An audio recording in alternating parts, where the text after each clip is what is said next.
On a popular video sharing platform, a channel known for its deep dives into military hardware recently posted a video.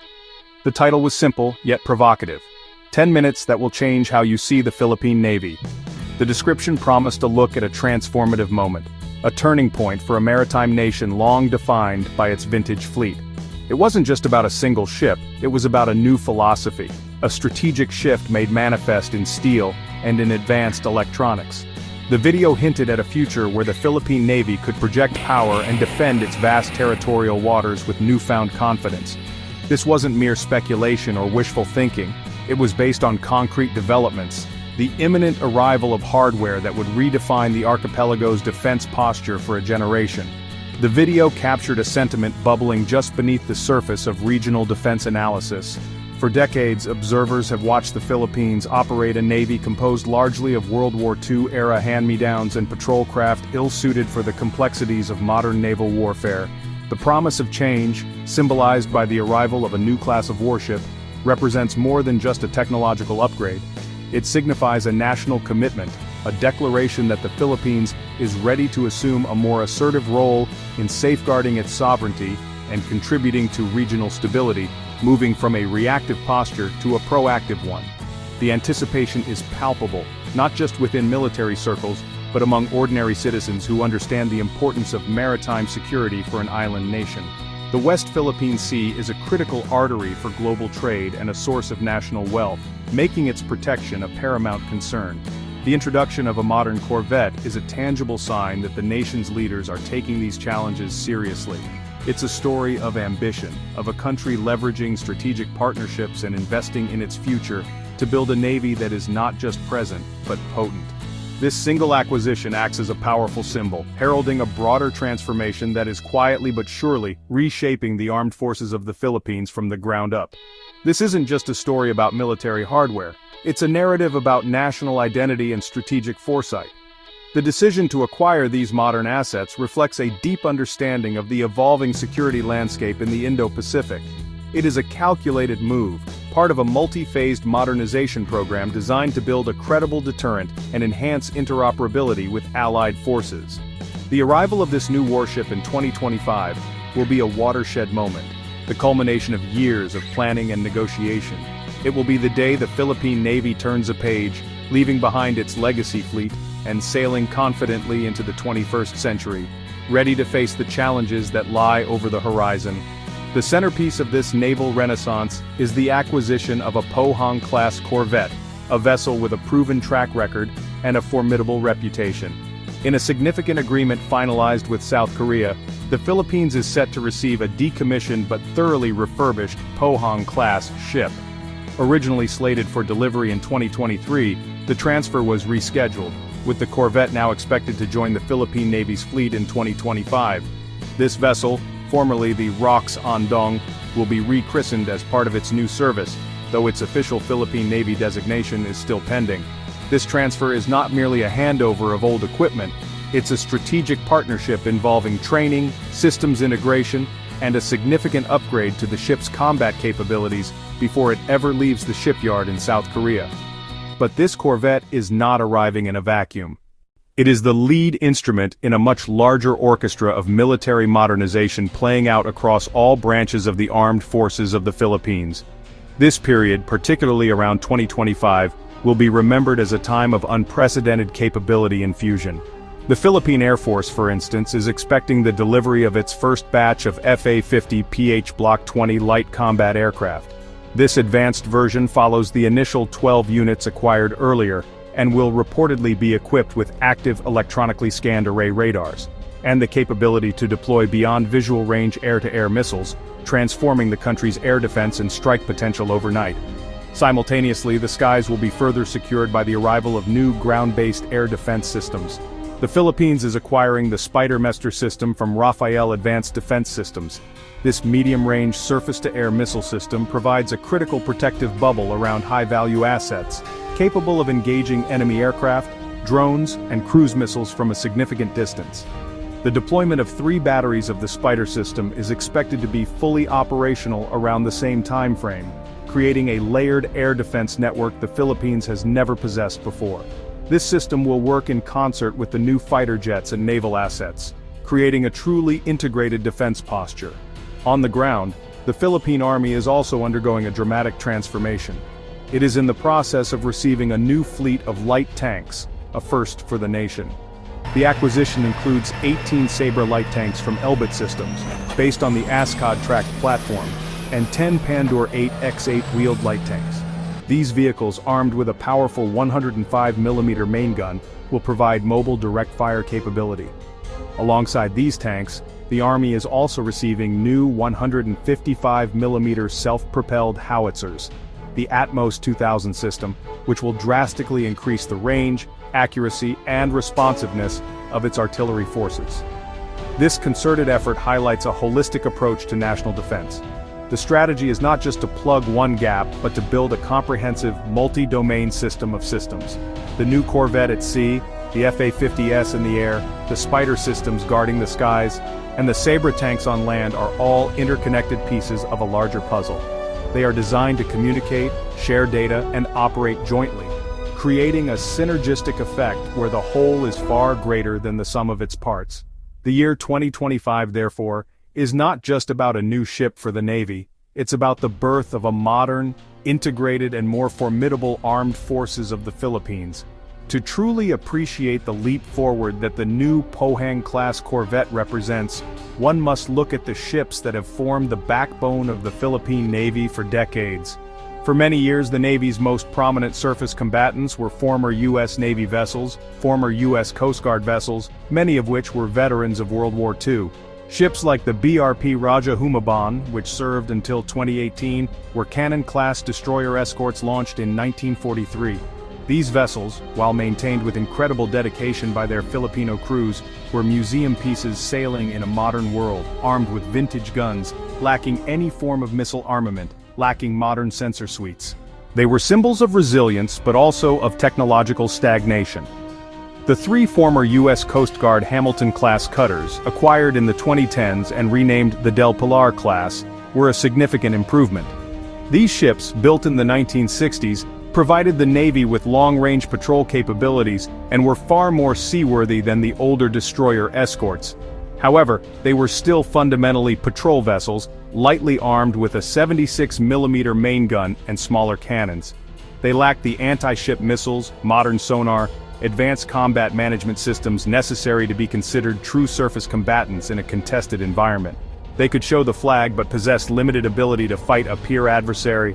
The arrival of the first modern warships, the two Jose Rizal-class frigates, BRP Jose Rizal and BRP Antonio Luna in 2020 and 2021, marked the true beginning of the Navy's transformation. Built new by Hyundai Heavy Industries in South Korea, these frigates were the first ships in the Navy's history to be equipped from the outset with a modern combat management system, surface-to-air missiles, and anti-ship missiles. They represented a quantum leap in capability, providing the Philippines with its first-ever credible anti-air and anti-surface warfare platforms. These frigates set a new baseline for the fleet, establishing the standard that all future acquisitions would be expected to meet or exceed, including the new corvettes and offshore patrol vessels. The incoming Pohang-class corvette fits perfectly into this evolutionary narrative. It acts as a bridge, complementing the high-end capabilities of the Jose Rizal-class frigates with a cost-effective yet still potent platform. While the frigates serve as the capital ships of the fleet, the corvettes will be the workhorses, capable of handling a wide range of missions without requiring the deployment of a larger, more expensive asset. This layered approach, frigates for major contingencies, corvettes for robust patrol and combat duties, and a future fleet of offshore patrol vessels for general presence, is the hallmark of a mature naval strategy. It shows a clear progression from a legacy fleet to a modern, balanced, and capable force. The true value of the incoming Pohang-class corvette lies in its upgraded combat systems, which set it apart from its sister ship, the BRP Conrado Yap. The refurbishment process in South Korea is not just a simple repair and repaint job, it involves a significant overhaul and modernization of its core warfighting equipment. A key part of this upgrade is the installation of a new combat management system, or CMS. This system will be the ship's electronic brain, integrating data from all of its sensors, radar, sonar, and electronic support measures into a single, coherent tactical picture. This allows the commanding officer to make faster, better-informed decisions in the heat of battle, which is a critical advantage in modern naval engagements. The most significant upgrade, however, is in its offensive firepower. This Flight 5 variant will be armed with Sea Skua anti-ship missiles. While the Sea Skua is a legacy system, it still remains a capable sea-skimming missile that provides a much-needed over-the-horizon anti-surface warfare capability.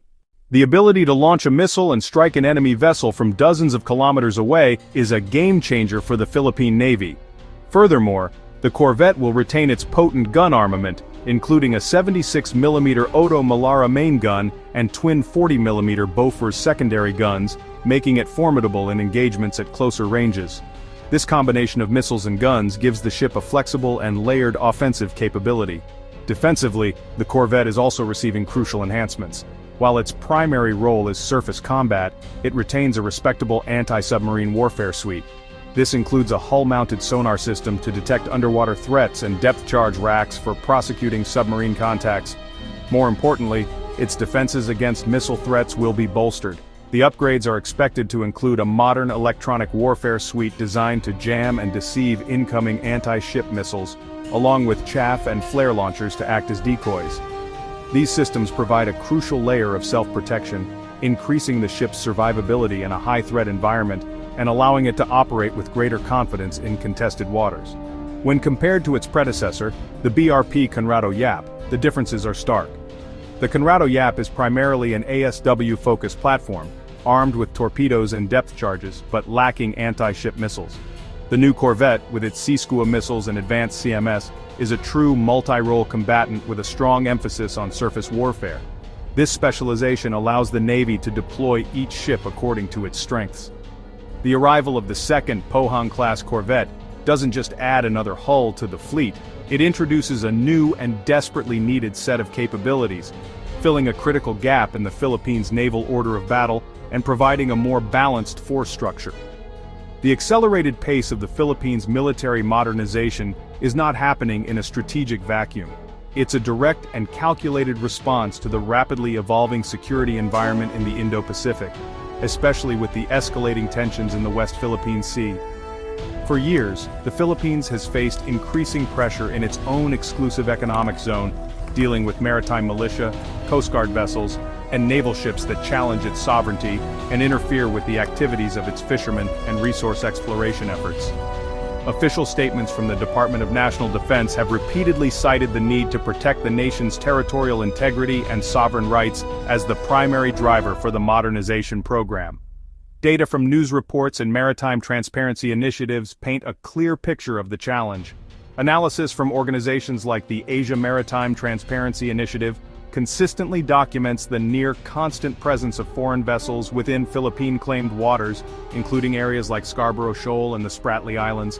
These reports, often backed up by satellite imagery and vessel tracking data, show a pattern of assertive behavior that Filipino legacy assets are simply ill-equipped to counter.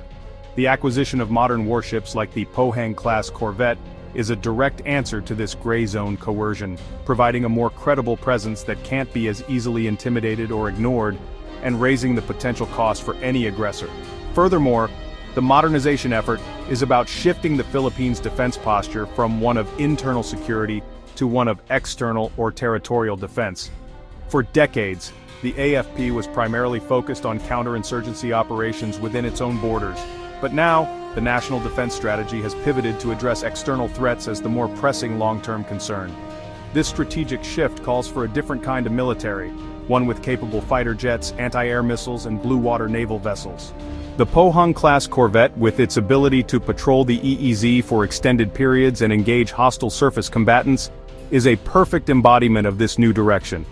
This drive for modernization is also strengthened by the Philippines' network of alliances and partnerships. The Mutual Defense Treaty with the United States provides a security umbrella, but there's a growing recognition within Manila that the country must develop its own credible defense capabilities, a concept known as self-reliant defense. By investing in modern platforms like the Corvette, the Philippines becomes a more capable and attractive security partner for allies like the United States, Japan, and Australia. A modernized AFP can better integrate and operate with allied forces during joint exercises and, if necessary, in a real-world contingency, contributing to collective security and a stable, rules-based order in the region. In the air, the upcoming FA-50PH Block 20 fighters represent a major leap. These new jets will feature advanced ASA radars, superior range, improved resolution, resistance to jamming. It enables beyond visual range missiles like the AIM-120 AMRAAM, giving the Air Force the ability to engage before visual range, fundamental for modern air combat. On land, the introduction of the Sabra light tank is revolutionary for the Army. A tracked, protected vehicle with the firepower of a 105 mm main gun, advanced fire control systems, and battle management systems linking units. Modernization extends to strategic lift and surveillance. The Air Force is acquiring more C-130 Hercules transports and is slated to receive 2 C-295 maritime patrol aircraft to complement the Navy's patrol assets. The cumulative effect is a layered, integrated defense network. Imagine a C-295 on patrol detects a hostile surface group and relays data to a command center. The command center tasks a Pohang-class corvette to intercept. As the corvette moves to engage, it's protected by a defensive screen of FA-50S, guided by ground-based radar, with Spider air defense adding protection, networked sensors and shooters across different domains, sea, air, and land.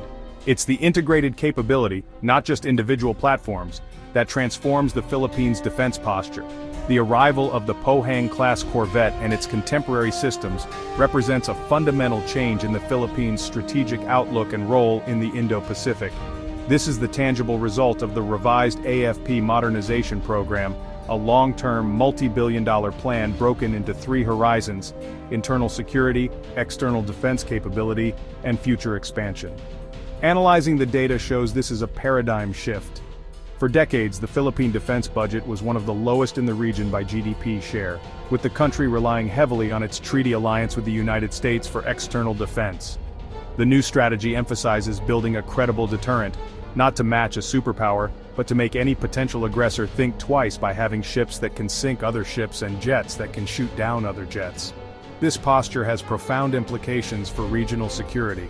A more capable Philippine military is a more reliable partner in joint exercises with the United States, Australia, and Japan, all more meaningful when the AFP brings interoperable assets. It transforms the Philippines from security consumer to active security provider. A stronger Philippines strengthens ASEAN collective security and freedom of navigation. Ultimately, the Philippines is taking its destiny into its own hands. New ships, new jets, new tanks, powerful symbols of national will that give diplomats leverage and provide Filipinos with security and pride. 2025, not just a Corvette arrival but a landmark year for a nation reclaiming its maritime role. The delivery of the Pohang-class corvette in 2025 is a climax, but it's definitely not the end of the story. It's really the beginning of a new chapter 1 that demands continued vigilance and public attention. The integration of this new warship into the fleet will be a complex process requiring intensive training for its crew in navigation, engineering and, most importantly, the effective use of its new combat systems. The true measure of its success will be seen not on the day of its commissioning ceremony, but in the months and years that follow as it takes its place on the front lines of the Philippines' maritime defense, silently patrolling the nation's waters. This single ship is a harbinger of more to come. The Philippine Navy's modernization plans include the acquisition of even more corvettes, as well as a fleet of larger offshore patrol vessels designed for long-duration presence missions. As these new hulls are added to the roster, the Navy's capacity to maintain a persistent watch over the West Philippine Sea will grow exponentially. Following these future acquisitions will be just as important as celebrating the current one. They will fill out the ranks and create the balanced, multi-layered fleet that planners envision. The journey is far from over, and every new step warrants our attention. The broader modernization of the Air Force and Army will continue in parallel, creating an ever-denser web of defensive capabilities. The public discourse surrounding these developments is crucial. An informed citizenry that understands the strategic rationale behind these expensive acquisitions can provide the necessary support to ensure the long-term success of the modernization program. These are not just military projects, they are national endeavors funded by the people for the protection of the people. Staying informed is a civic duty for anyone invested in the future security and prosperity of the nation and the stability of the wider region. Therefore, the story doesn't end here. Keep watching the horizon. Follow the news from credible defense journals and official government channels. The journey of the new Corvette from a shipyard in South Korea to its new home port in the Philippines is a narrative worth following.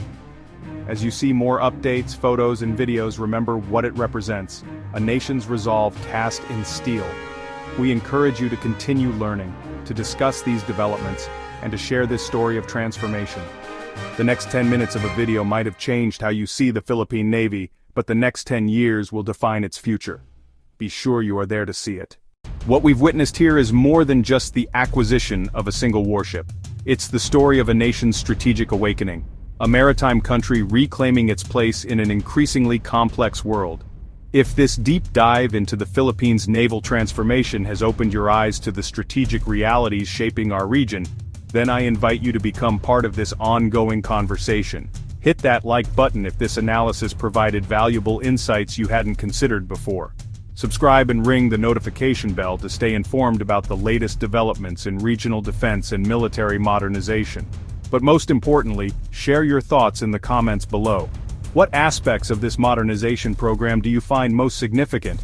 How do you see these developments affecting regional stability?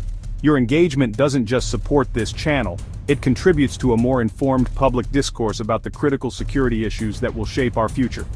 We'll continue tracking these developments as they unfold, bringing you the analysis and context you need to understand the changing strategic landscape.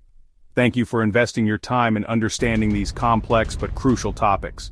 Remember, like, subscribe and comment to stay connected with the stories that matter.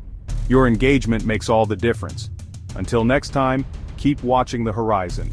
The future of regional security is being written today, and you're now part of the story. Don't forget to subscribe for more in-depth analysis of military developments that are shaping our world. Join our community of informed viewers who understand that knowledge is the first line of defense in an uncertain world. Thank you for watching, thank you for engaging, and thank you for caring about the security and stability of our region. Hit subscribe, turn on notifications, and I'll see you in the next video where we continue exploring the forces shaping our strategic future. Stay informed, stay engaged, and keep watching the horizon.